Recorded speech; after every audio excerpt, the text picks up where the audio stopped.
Hər kəsin bir qırmızı xətti olmalıdır bütün sferalar. İnsanlar hamam otağından çıxır, mütləq bir şey geyinir çıxır. Yataq otağına, öz yataq otağına çıxır.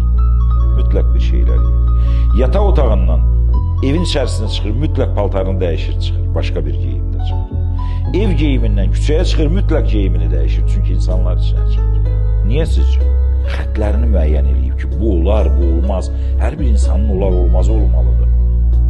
Bax, bu olar olmaz dediyimiz qanun dərsi. Biri yazılmış, biri yazılmamış. Biz ona riayət etməliyik insan olaraq. Münasibətlərdə də el olmalıyıq.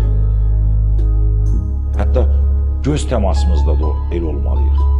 Baxışımızda nə olar, nə olmaz var. Olar olmazlar var. Bu həyatın olar olmazı olmasa, həyat çox pis olar. Çox eybəcər olar.